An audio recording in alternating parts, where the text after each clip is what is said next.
पतियों को मेरा प्रणाम, छोटों को आशीर्वाद। आज का वीडियो मात्र आप सबको धन्यवाद देने के लिए और एक छोटी सी कहानी बताने के लिए। जीवन में दिखावापन नहीं होना चाहिए। एक नवयुवती की शादी घर में आ जाती है, पति उसके बस में है, जैसा चाहती है पति से वैसा ही करवाती है काम। और बगल में उसकी सहेली है, सहेली भी उसी तरीके से है। एक दिन वो सहेली के पास जाती है तो सहेली कहती है, बहन अभी हमारे पति ने एक झुलनी बनवाई है। तो उसको अजीब सा ईर्ष्या लगा कि ये तो मुझसे आगे बढ़ जाएगी क्या। उसने लाके दिखाने की कोशिश किया। उसने कहा भाई देखो जल्दी है, मैं घर में जा रही हूँ, समय नहीं है, कभी बाद में आकर के देख लूंगी। उसने कहा नहीं, देख के ही जाइए। जल्दी से डिब्बा लाई, खोली और एक नजर उसने डाला और डालने के बाद सीधा अपने घर में आ जाती है। आने के बाद फिर अपने पति से कहा, देखिए जितना जल्दी हो सके एक झुलनी उससे बड़ी बनवाइए, अब उससे डिजाइन में भी उससे अच्छा बनाइए। तो बोले ठीक है भाई, थोड़ा समय हमें दे दो। समय मैं नहीं दूंगी, कहीं से भी हमको चाहिए ही। अब पति बेचारा इधर उधर दौड़ धूप करके झुलनी का अरेंजमेंट कर लिया। अब वो शीला को दिखाने के लिए ठीक तीसरे दिन गई। शीला उसमें बिजी थी। उसने कहा कि क्या बनवा दिए क्या। बोले अरे वो तो पहले से हमारा बना हुआ है, उस दिन आपने दिखाया इसलिए मैं सोचा चलो दिखा दूं। तो बोली कि अभी नहीं, मैं घर में आती हूँ तब देख लूंगी। उसको बहुत खराब लगा। वो अपने घर में आई, आने के बाद फिर बाहर इधर उधर देख रही थी कोई मोहल्ले का आए और उसको मैं बताऊं। और इतने में देखा एक झुंड औरतों की जा रही है, वहां पहुंच गई और कहा भाई झुलनी हमारी देखो हमारे पति ने बनाया। सबने कहा ठीक है, कोई फंक्शन वगैरह हो तब पहनो, उसमें सभी देखेंगे, किसको किसको दिखाते घूमोगी तुम। वो घर में आई, सोचने लगी कौन सा फंक्शन किसके यहाँ पड़ेगा। रोज इधर उधर पता लगाती रही, कहीं पता ही नहीं लगता था फंक्शन का।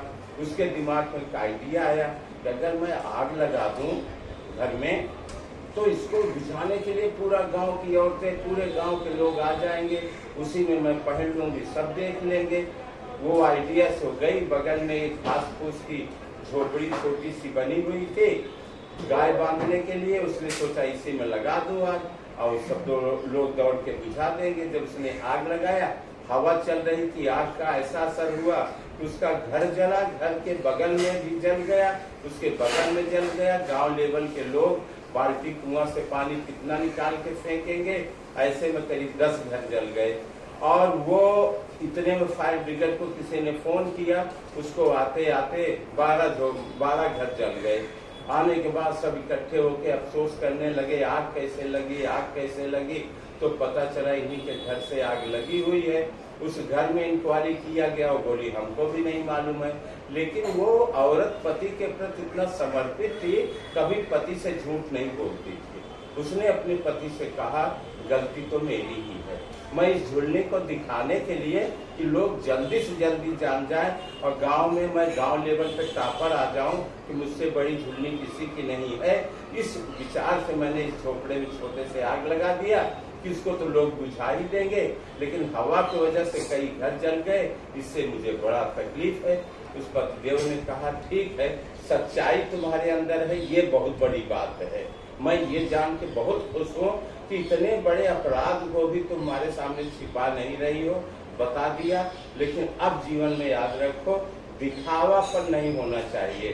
धन हो, लक्ष्मी हो, इन्हें पूज करके संभाल करके रखना चाहिए और जब प्रयोजन आयोजन हो तभी इनका इस्तेमाल करना चाहिए। इसलिए आप सबसे मैं इसलिए खुश हूँ कि आप लोगों ने दीपावली मनाया और दीपावली अच्छी तरीके से बीत गई। बहुत सारे मनचले युवक ऐसे होते हैं, युवतियां ऐसी होती हैं, वो पटाखा का बताया गया सीधा लगाइए कि आकाश की तरफ जाके अपना एक्शन रिएक्शन करेगा, लेकिन जानबूझ के उसको टेढ़े कर देते हैं डायरेक्शन, जिससे जले बगल वाले के घर में घुस जाए। उनको ये नहीं मालूम कि किसी की आंख फूट सकती है, किसी का नुकसान हो सकता है। ऐसे मनचलों के लिए कहानी मैं बताना चाहूंगा कि कभी भी मनचलेपन नहीं करना चाहिए। ये सब में बहुत सावधानी से काम करना चाहिए और जीवन में दिखावापन बिल्कुल नहीं होना चाहिए। जीवन बिल्कुल खुली किताब होनी चाहिए जो हम हैं वो हैं, उसको छिपाने से, बनाने से आदमी परेशान होता है। धन्यवाद, नमस्कार। आप सब मैं चाहूँगा हमारे चैनल एडवोकेट त्रिभुवन शर्मा चैनल को अवश्य आप सब सब्सक्राइब, कमेंट करेंगे और हमारी भावना को दूर दूर पहुँचाएंगे। धन्यवाद, नमस्कार।